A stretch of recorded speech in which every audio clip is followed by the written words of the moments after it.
Hi everyone, my name is Rain and this is my husband, Chano. We love exploring new places around the world, sometimes expensive destinations, but we always manage to stay on a budget during our trips. Welcome to our channel, Rain or Shine. In this episode, we are going to show you some of the best hidden gems in the beautiful country of Greece. Watch until the end to discover these wonderful places from the Peloponnese region. Greece is very popular for many international tourists, most especially Athens, its capital, and its numerous stunning islands, but there's more to see in this country. My husband and I love Greece so much that we chose it as our honeymoon destination last 2019. We have a playlist of our first Greece trip where we shared many places, some tips, and also a very detailed expenses video to help you plan your own itinerary. Good evening, ladies and gentlemen. Welcome aboard. Once you have located your seat, we ask you to...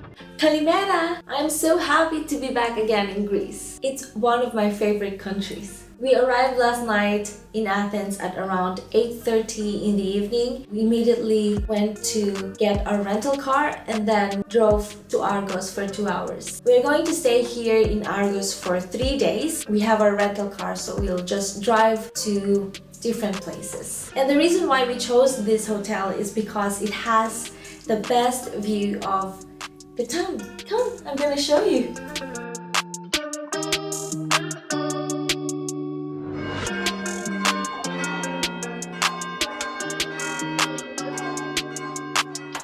We're gonna go eat our breakfast now before we start exploring the town.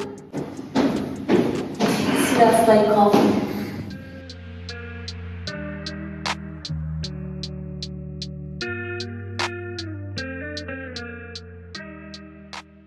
For this morning, we are going to visit the town of Argos and the castle just on top of that mountain. And in the afternoon, we're going to visit Nafplio.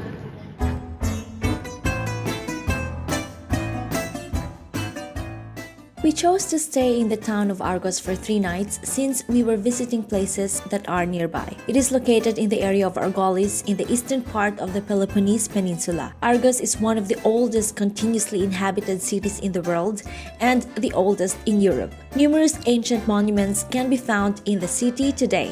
During our visit, there were only locals strolling around their lively streets and pretty main square. For me, it was lovely to see old people gathered in a traditional cafe and chatting.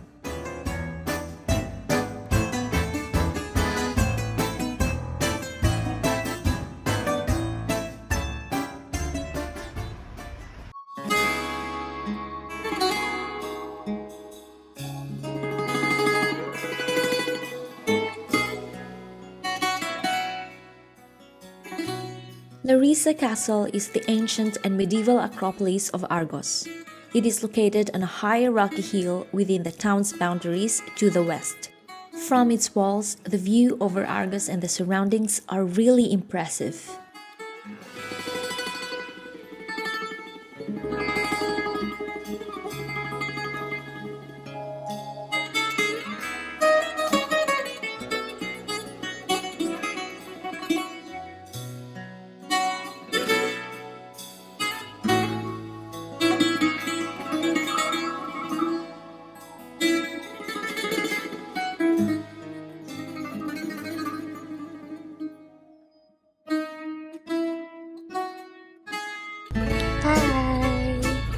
We just finished visiting the Larissa Castle and we are now driving towards Nafplio and we are gonna visit Palamidi Fortress.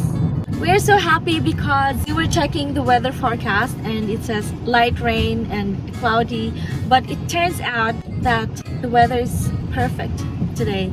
It's not very warm and there are beautiful clouds that are so good for the videos.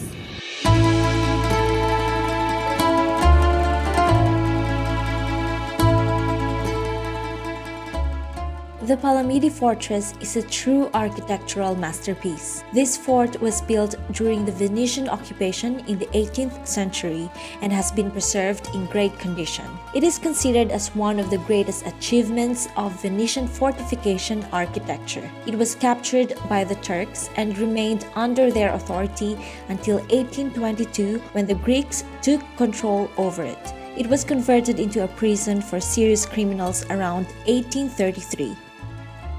Today, it is an open-air museum where visitors can appreciate the architectural design and enjoy the stunning views over the town of Nafplio and the Mediterranean Sea.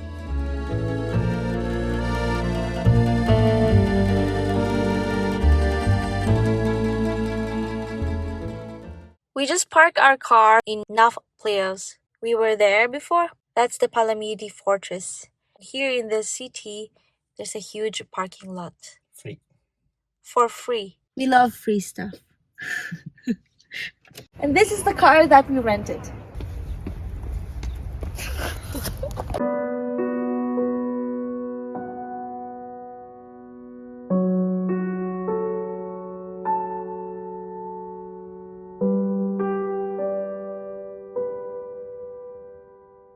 So long.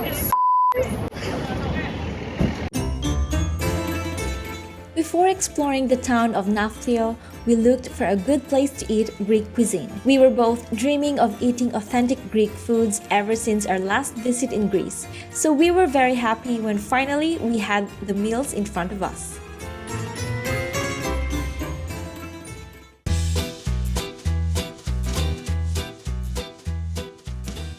Nafplio is one of the most beautiful towns in the Peloponnese region. In my own opinion, Nafplio is one of my favorite places in this entire trip. It's both ancient and modern. It's serene and lively. It truly captivated my heart and kind of reminded me of the white villages in the south of Spain where my husband is from.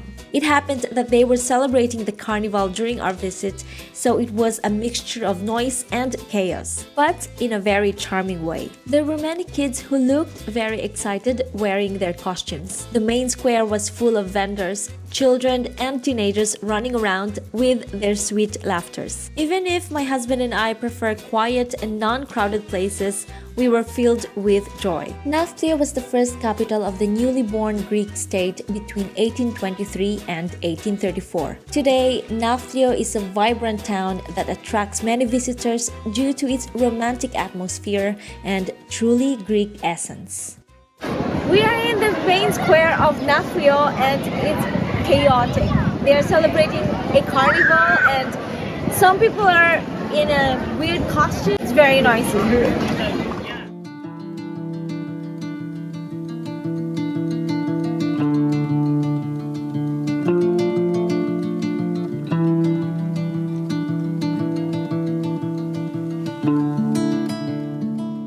To end a perfect day, we were surprised by the most beautiful sunset in this trip.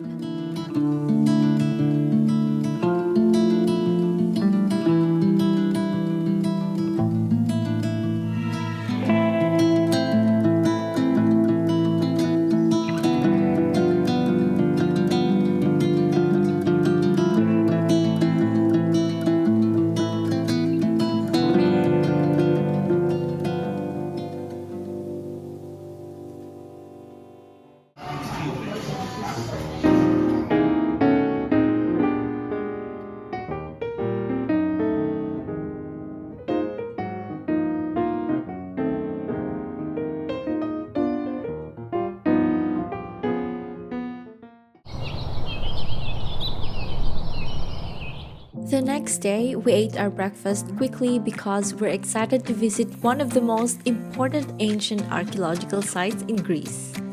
Good morning! We're going to start our day by visiting the archaeological site of Mycenae. We are both excited.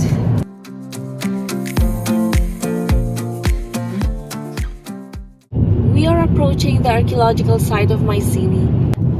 Over there.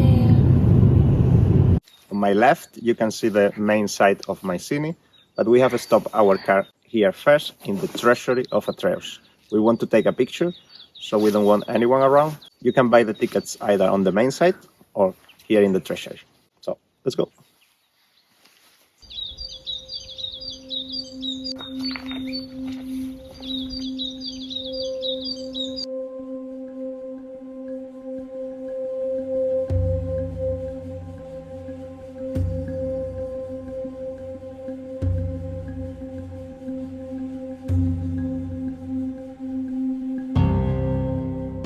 The tholus or beehive tomb, dubbed the Treasury of Atreus or the Tomb of Agamemnon, is one of the most splendid monuments of Mycenaean architecture. It was built between 1350 and 1250 BC.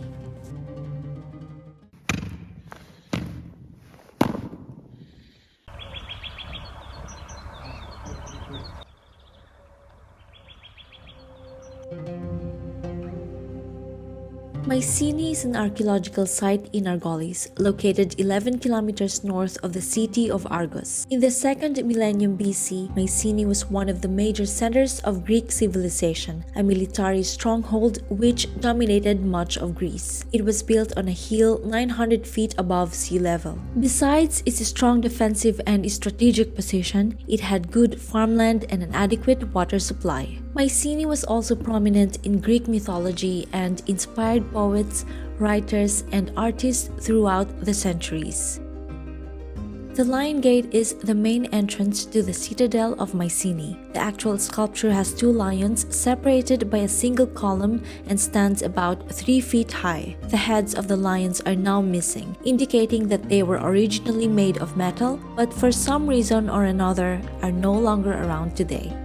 Mycenae is perhaps best known in mythology as the city of Agamemnon, who led the expedition against Troy during the Trojan War, which Homer accounted in his epic poem, the Iliad. In the Iliad, Homer described Mycenae as rich in gold.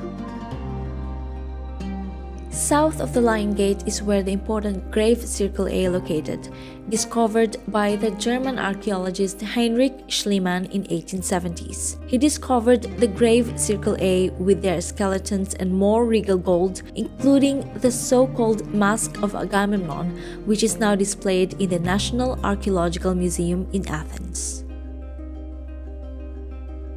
A powerful ancient city like Mycenae needed to be highly fortified, but couldn't have resisted a long siege without a good source of water. That's why the Mycenaeans built an underground cistern. Residents descended way down to fetch fresh water. This is one of the most spectacular achievements of Mycenaean building art.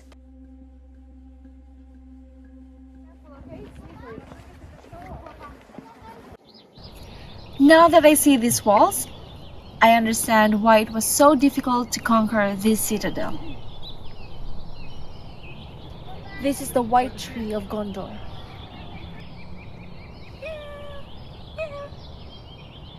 You hungry? You hungry? You hungry?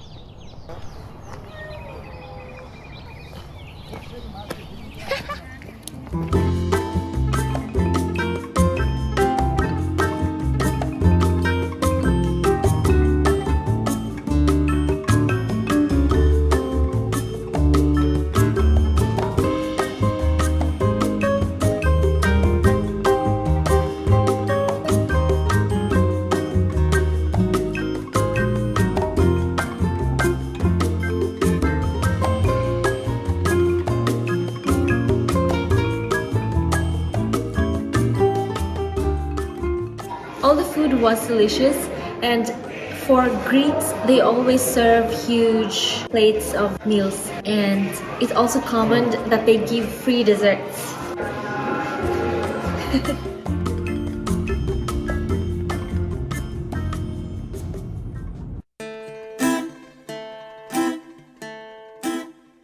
Epidaurus was a small city in ancient Greece. It was reputed to be the birthplace of Apollo's son Asclepius, the healer god.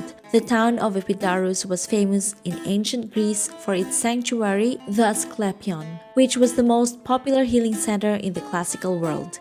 In here, people from near and far came with the hope to be cured. The sanctuary keeps attracting visitors today, but mainly due to its theater, one of the best preserved from ancient Greece.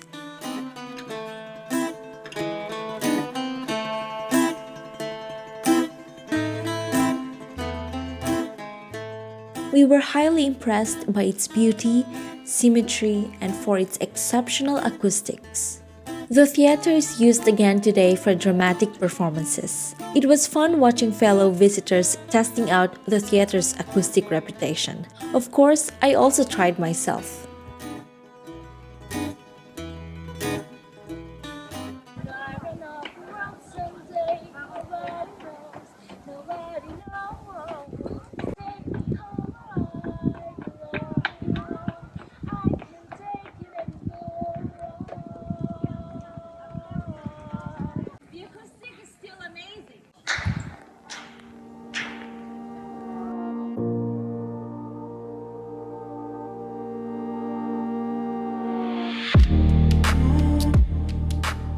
We finished earlier than usual on that day, so we decided to go back to Nafplio to watch the sunset.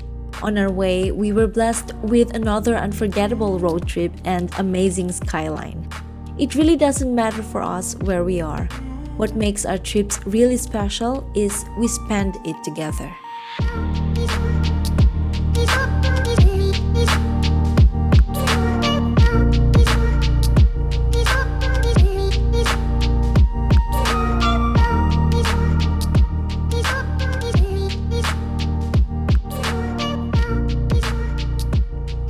We loved the food here yesterday, that's why we came back again. And their servings are huge.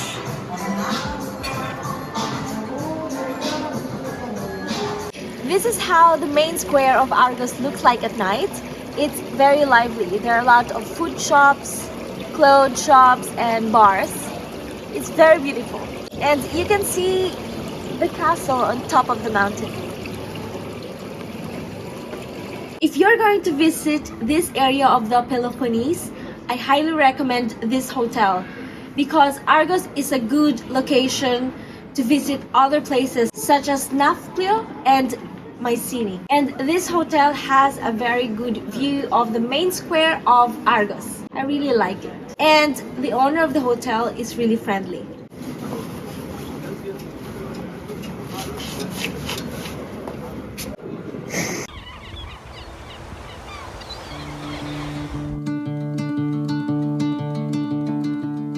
My husband went back to Nafplio again to take his sunrise photos and more video clips. The town looks very calm and still charming even without the lively people around.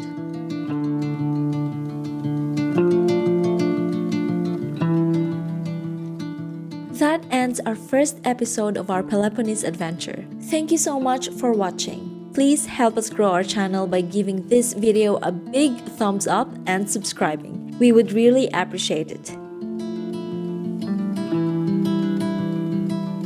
Stay tuned for our upcoming episode because we will show you Mycenae, one of the best preserved medieval towns in Greece, that for us looked like a brown and orange version of Santorini. The once powerful city of Sparta and Mistras, a Byzantine Greek jewel. See you again next time. Until then, keep exploring, rain or shine.